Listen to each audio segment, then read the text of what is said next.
Marine animals are governed by the most fundamental principles of survival: the drive for food, the search for a mate, and the need for territory. And yet man too, despite his superior intelligence, is guided by these same principles. It is little wonder then that he still thinks of the sea as his extended territory and treats many of its residents as personal enemies.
So common is man's tendency to create friendly images for animals that do not directly attack him, that he indirectly creates evil images for those that do.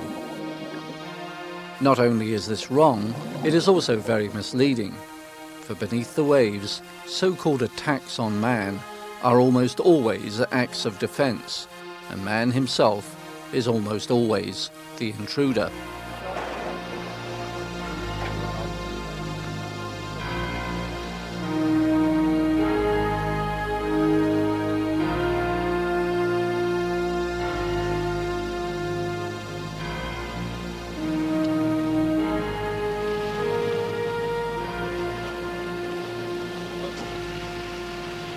After more than 30 years of working in the sea, I would say the most popular myth man still believes about the ocean is that it is really a place to fear, and that a great many of its inhabitants pose a personal threat to him. Nothing, of course, could be further from the truth.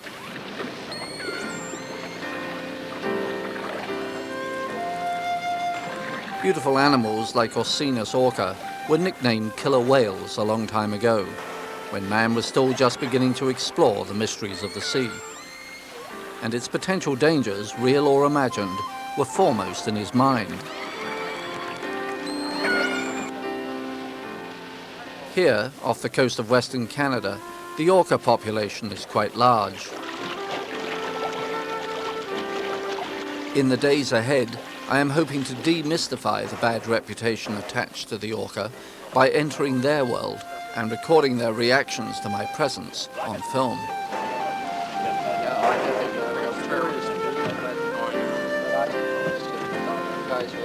But with our destination still many kilometers north of here, I am also able to recall some of the other encounters that I have had with so-called killers of the deep.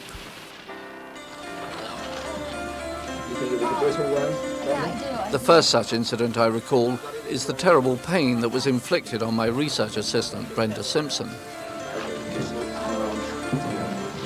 The mark I discovered on her lower neck was definitely the result of a sting of some sort, and obviously inflicted while she was underwater.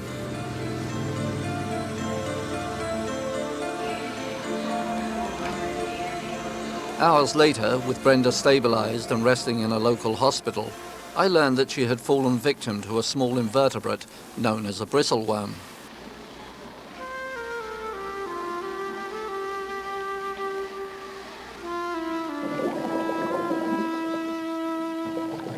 Bristleworms are a relatively common sight on a coral reef. But lined as they are with tiny venomous stingers, they are well equipped to defend themselves against potential predators.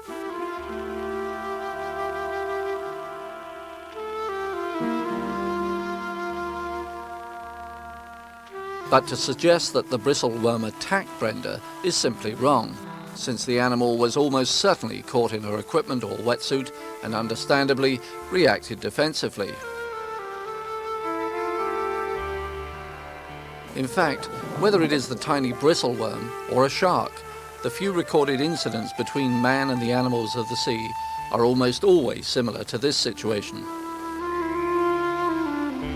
Either the animal is defending itself against man's unexpected presence, or it simply mistook him for something else.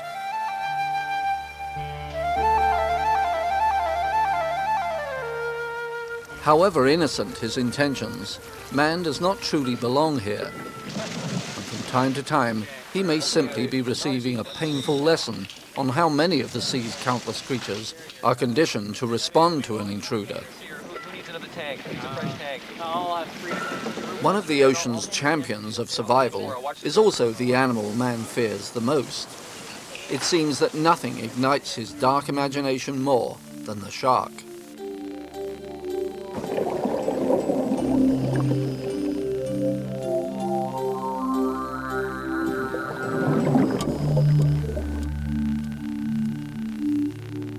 My experiences with sharks have covered the widest possible spectrum, but through it all, I have never known them to demonstrate behavior that supports their image as mindless killers. In fact, the vast majority of sharks are more inquisitive about us than dangerous, and generally, if one is able to calmly stand up to the intense scrutiny, the danger is minimized considerably.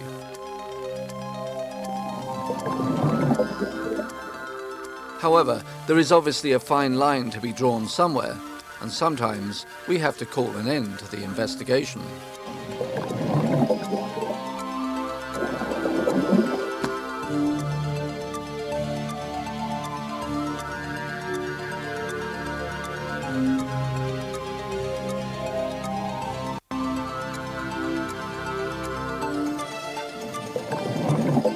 Not long ago, an unusual episode with a hungry pack of moray eels and a bag of bait clearly put another of the sea's top predators into perspective.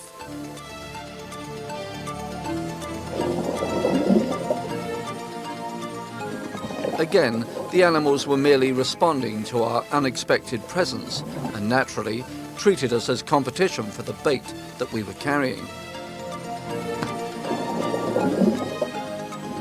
Incidents such as these, like images of apparent threat from the toothy stare of a barracuda, have gone a long way towards unnerving and generally misleading the public about the sorts of dangers that may await them in the ocean.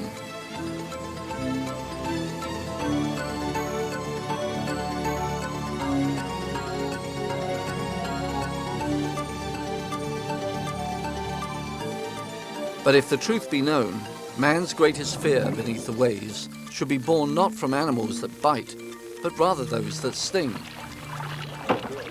And in this regard, I am somewhat of an expert.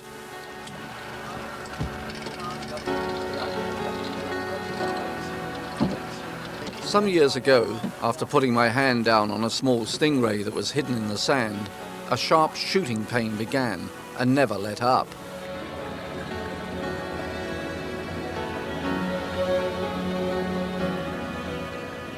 For close to 12 hours, I was beset by terrible pain from the creature's venom, but still I considered myself lucky. Fortunately, I had clearly avoided a more serious threat.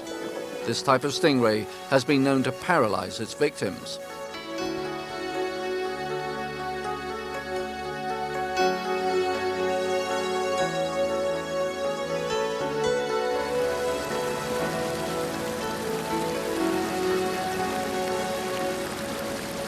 So mysterious and interdependent is the ocean community that it really is quite remarkable how much man has indeed found out about its unknown dangers.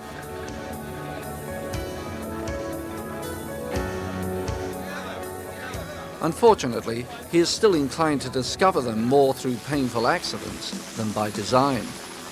A fact that has demanded my personal attention on more than one occasion.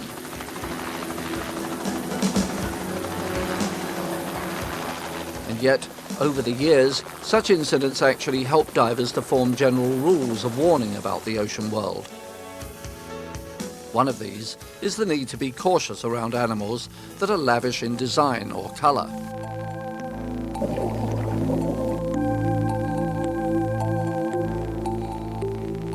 Nowhere is this more true than in the mesmerizing depths of the Red Sea, the home of the venomous lionfish, a creature whose feathery spines contain enough poison to temporarily paralyze a diver or cause him to lose consciousness.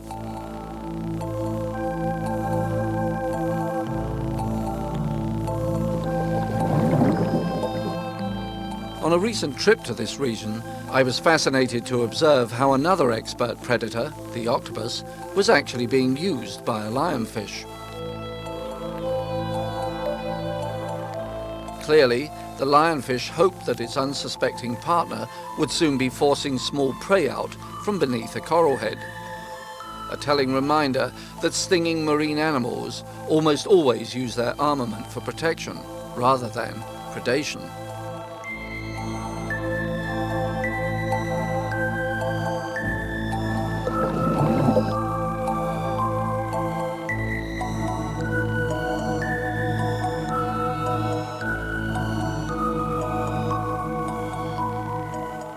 Nearby, still another reason for man to be careful in these waters.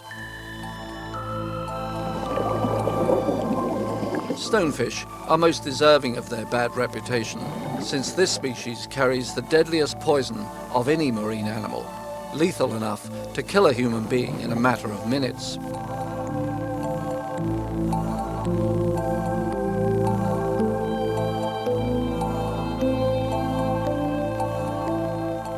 Here, even the octopus seemed determined to keep a safe distance. Though the stonefish had made an enemy, it was quite clear that I had made a friend.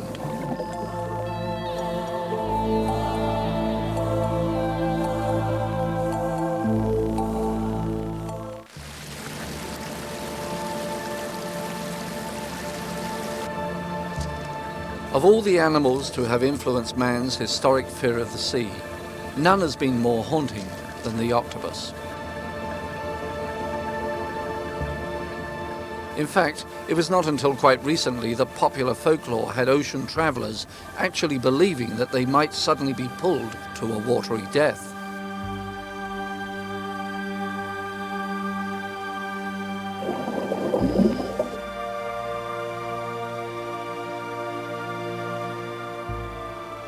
Until actual footage of the octopus was made available only a few decades ago, it was still difficult for the science community to dispel these silly notions.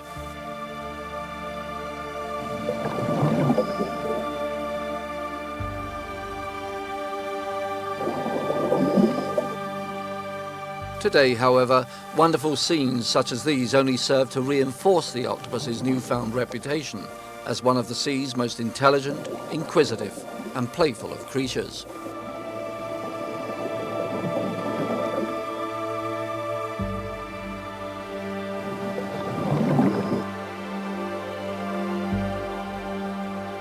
Personally, I feel privileged to have been able to make a small contribution through my film work towards a better understanding of the octopus. The value of man's relatively new ability to record this alien world on film or video cannot be underestimated, and I find it doubly satisfying to know that the work I love is helping an animal that has never truly received the respect it deserves.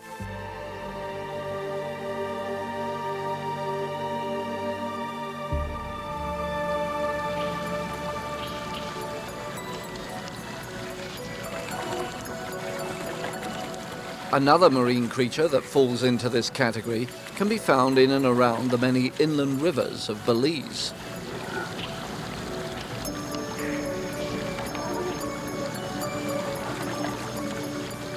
Like the octopus, the Central American freshwater crocodile is really more an image of danger than an actual threat to man.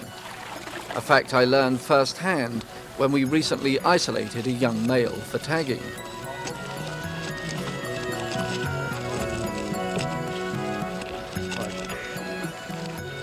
Even though we were forced to surround the small reptile, never once did it show an inclination to attack, although its defensive abilities were very impressive indeed.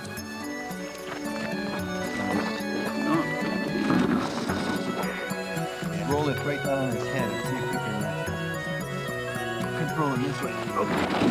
Oh! Yeah? That was a good idea. So too was the attention we were soon attracting, and I felt it best to keep this encounter as brief and as harmless as possible.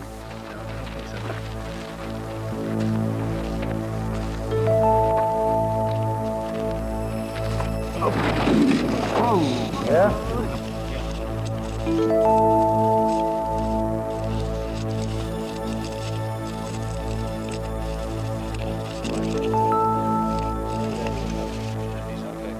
In less than 90 seconds, the job was complete, and at first opportunity, our new friend quietly returned to his watery sanctuary.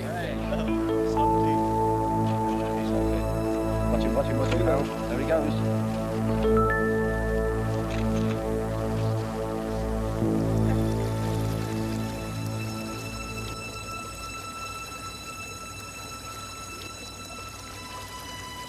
Sharks, octopus and crocodiles. The simple truth of the matter is that while the ocean is indeed a place of frightening images and bared teeth, today the greatest dangers man faces here come primarily from his own ignorance.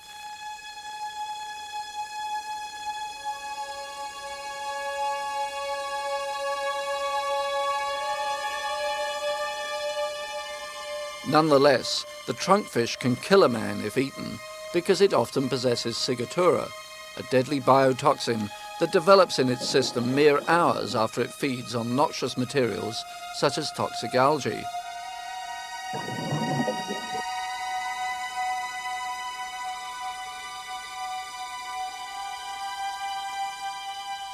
The fact that man is responsible for certainly some of the toxins that are found in the sea has made it doubly important for him to both change his ways and remain extra careful about what animals he determines to eat.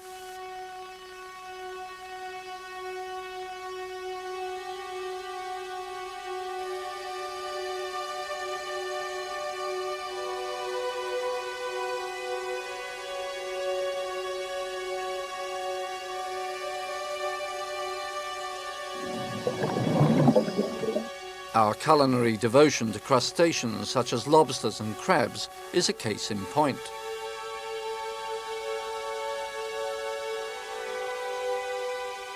As scavengers, invertebrates like these truly are a product of what they eat. And the more man disregards his responsibility to care for the sea, the more likely he is one day to suffer from his negligence.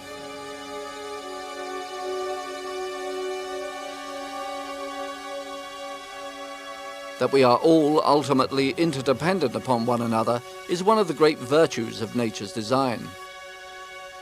However, the web of life is only as strong as its weakest link, which today, sadly, is man himself.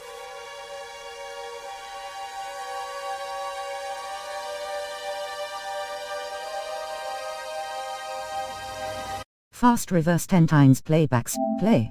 Link, which today, sadly, is man himself.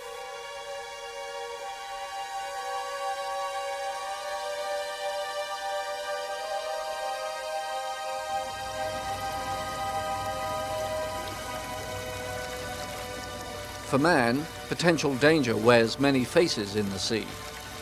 The coral reef at night is one such time when the visitor from the world above must be especially careful. Many of the sea's top predators designate the nighttime hours as an ideal feeding time, simply because the sudden increase in potential prey is too great to ignore.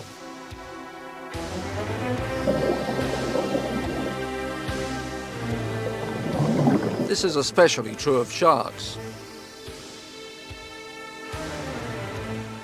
Mere hours after they would normally treat man as something of a curiosity, their aggression and sheer presence can often increase dramatically, a nighttime fact that I always... New notification. DualSense wireless controller disconnected.